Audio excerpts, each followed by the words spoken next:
చేసుకోవచ్చా? ఇప్పుడు చేసుకోవచ్చు అని అంటే కొంతమందికి ఇబ్బంది. అబ్బా ఈయన కన్నేనరా అంటారు. చేసుకోకూడదంటే ఇంకొందరికి ఇబ్బంది. అన్నం అట్లా చెప్పి వెళ్ళిపోయాడు అంటారు. ఏం చేయాలి ఇప్పుడు? నేను ఏం చేస్తానంటే నేనేం చేశానో చెప్తాను. అయిపోయిందా? ఏమంటారు? నేనేం చేశానో చెప్తే అయిపోతుందా?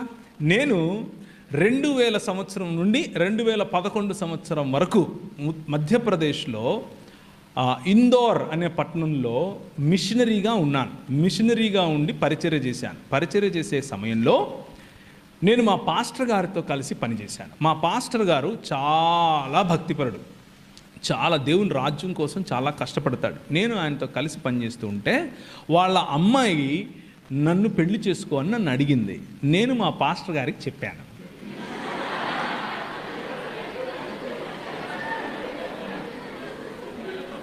రెండు కలిపే కదా, కలిపానా లేదా? చూసారా? అందుకే ట్రిక్కీ క్వశ్చన్లు మీకే కాదమ్మా, మాకు తెలుసు.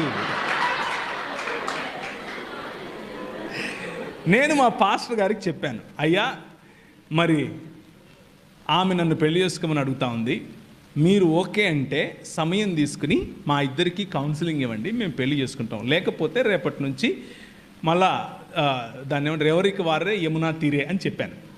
చెబితే ఆయన 2 రోజులు టైం తీసుకుని ప్రార్థన చేసి మా అమ్మతో మాట్లాడి, మా అమ్మ ఆయన ఒక మాట అనుకుని, సరే నో ప్రాబ్లం, ఆ అమ్మాయి ఇది చదువు అయిపోయి ఆ తర్వాత చేసుకుందులే అన్నారు. ఒక 2 సంవత్సరాలు గ్యాప్ తీసుకుని ఇద్దరం ఒకరినొకరం అర్థం చేసుకుని వాళ్ళ ముందే, మా తల్లిదండ్రుల ముందు, అంటే మా భార్య తల్లిదండ్రుల ముందు అర్థం చేసుకుని, తర్వాత ఆమె చదువు అయిపోయిన తర్వాత చక్కగా అందరి ముందు మా పెళ్లిలో ఒక 6000 మంది వస్తే ఆ 6000 మంది ముందు పెళ్లి చేసుకుని ఆ తర్వాత భార్యాభర్తలుగా చలామణి అయ్యాం. ముందు భార్యాభర్తలు అయిపోయి తర్వాత పెళ్ళిళ్ళు చేసుకోకండి అని చెప్తున్నాను. అది తప్పు.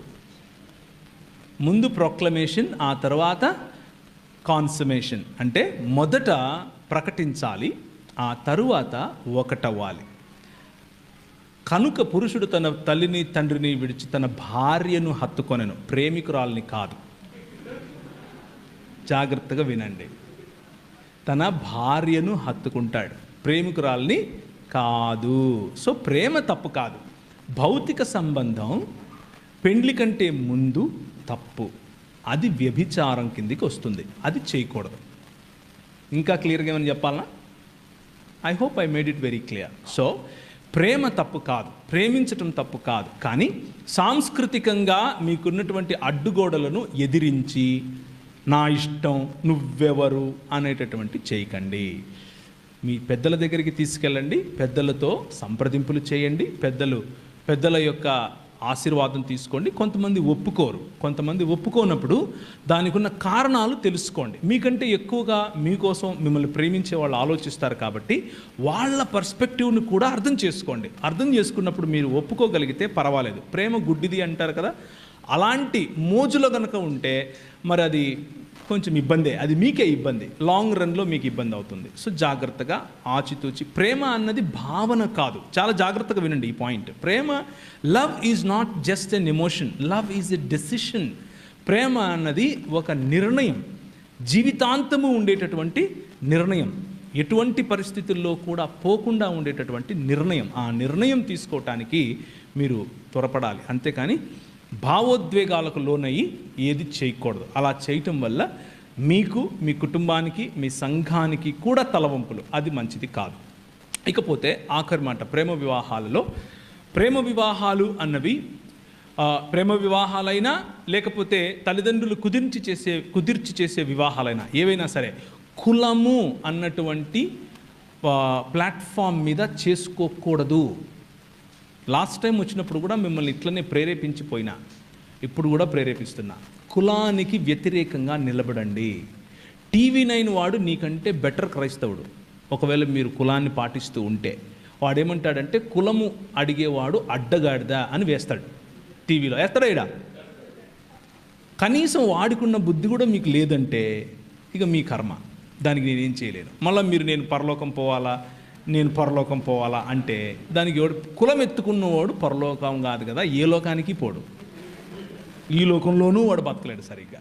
ఎందుకంటే ఆ కులం పూసుకున్నాడు, ఆ కంపు వాడికి వస్తూ ఉంటుంది, అయినా వాడు దాన్ని సొగసు అనుకుంటాడు.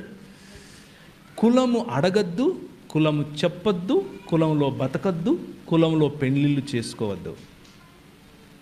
కులము అన్నది కొట్టేసి మిగిలిన అన్ని ప్రాతిపదికలు చూడండి. పెండ్లి అన్నది కేవలము ఒక స్త్రీకి ఒక పురుషునికి మధ్య మాత్రమే జరగాలి. అర్థమైందా? యాడమ్ అండ్ స్టీవ్ కాదు, యాడమ్ అండ్ ఈవ్. అర్థమవుతుందా? ఇటు ఈ మధ్య మా కర్మ చెప్పాల్సి వస్తూ ఉంది. ఎందుకంటే మన సుప్రీంకోర్టు వాళ్ళు చెప్పారు అలాగేం లేదండి, పురుషులు పెళ్ళిళ్ళు చేసుకోవచ్చండి, మీరు చేసుకోండి. క్రైస్తవ సంఘము దాన్ని పెండ్లిగా చూడదు, దాన్ని సహించదు.